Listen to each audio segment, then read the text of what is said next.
all obstacles. Back to the off-road racing. And with the sun at its hottest in Mpumalanga, the racing was hot as well. In Class B, the brothers Versailles were trying to hold on because Thompson up front had made it very difficult for them.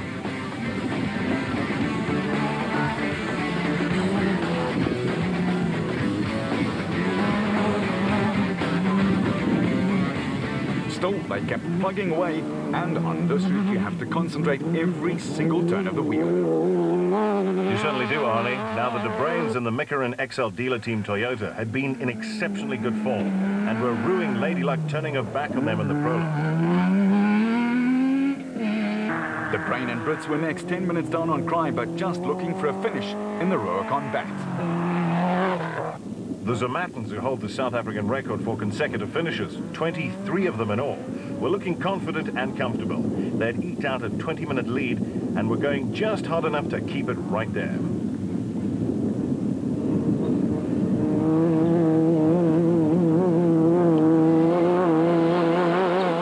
While Class E leaders Peckham and Santoro in the Ford, the defending national champions, were almost 12 minutes ahead of their nearest rivals.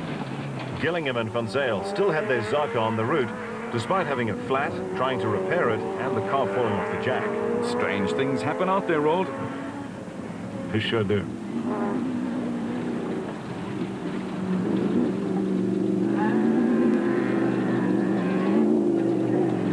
Now for Terence Marsh and Peter Groenewald, there was nothing strange. They just did what they normally do. Keep it going consistently, and then you see them at the finish line. In Class E, Visser and LaRue were chasing Peckham, but could get no closer than 5 minutes, and that's where it stayed.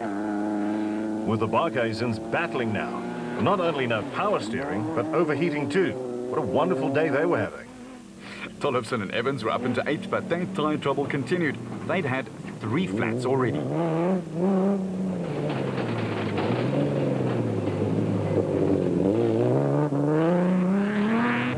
In Class B, Giel Nel and Dion de Kock in the Luke Zarco Truggy had to keep De Bruin in their sights.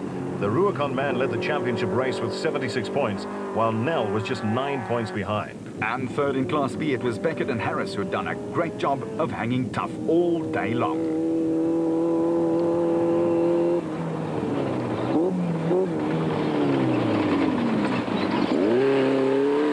Nick and Ryan Harper didn't have any major problems, but just could not get going fast enough. They were 5th in Class A.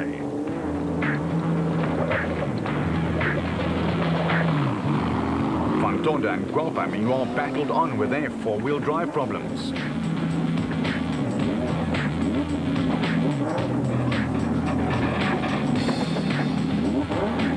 They wrong-slotted, turned it around, and watch out for this, almost connected with Thomas Rundle and Rob Howie, who also wrong-slotted. Close, very close.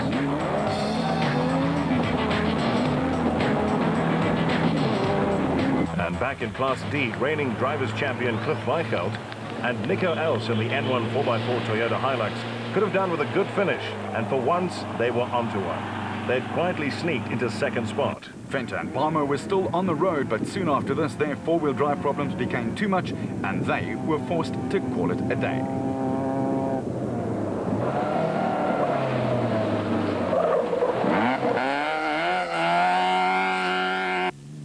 And the lads in the Toyota Land Cruiser, Johan Ferreira and Nico Kotze, were 11th in the SP class. A pretty good showing.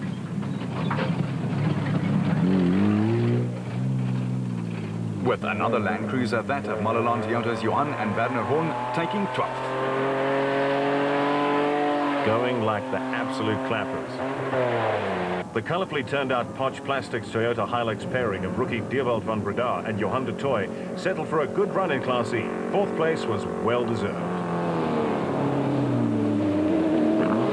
With Herman Sulwat the 14th and last finish in the specials after still being plagued with a season-long problem, overfueling. As for the Bezuidenhoutes from Delmas, Ramon and Moret, they'd finished the last 3 races in a row and were looking for number 4.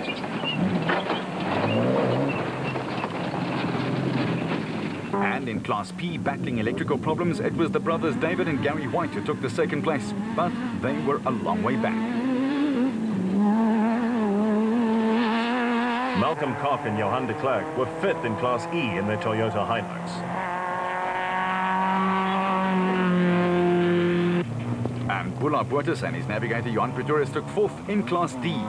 Of the original 56 cars that lined up, only 36 saw the finish line in one piece. It was a race of attrition, and the man who led them there was Hannes Grobler, a triple-decker of consecutive wins, and just what the doctor ordered to keep his championship hopes alive. Grobler and Moore won it in 7 hours and 35 minutes. A go-to-war win and complete domination of the Toyota Dealer 400 in Leidenburg. Woolridge and Schulthammer took the Ford to its 7th consecutive podium finish in the 2008 season, but they were still aching for a win. However, this meant that they leaped to the top of the championship standings. Hannes was pleased as punch.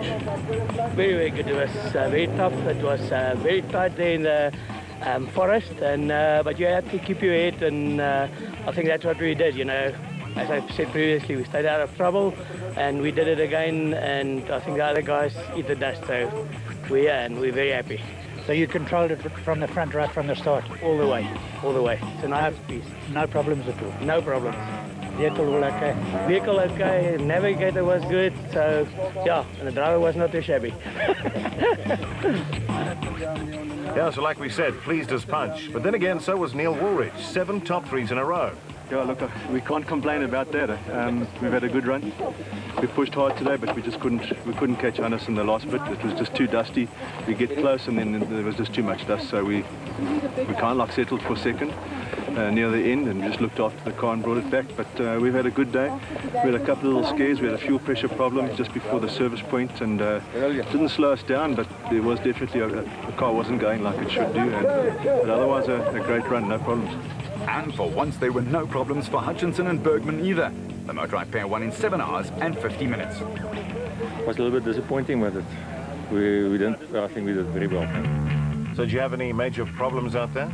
Yeah, the first lap was very, very nice. No problems on the first lap. And as we went out on the second lap, about 40 k's into the lap, we lost the power steering. We changed the pump last night, and I think that pump we put on is also a little bit faulty, and we just lost power steering. To drive this thing without power steering is very difficult. While Hutchinson and the Motorrad crew celebrated, the Stalwarts, Collie and Quinton, brought her home in second in the special vehicle category and in Class A. They were 5 odd minutes in arrears, but it meant they'd amassed big championship points ahead of Shamir Variawa and the man in third place, 2005 champion Terence Marsh, and the ever-improving Peter Groenewald in the Region Racing Bat.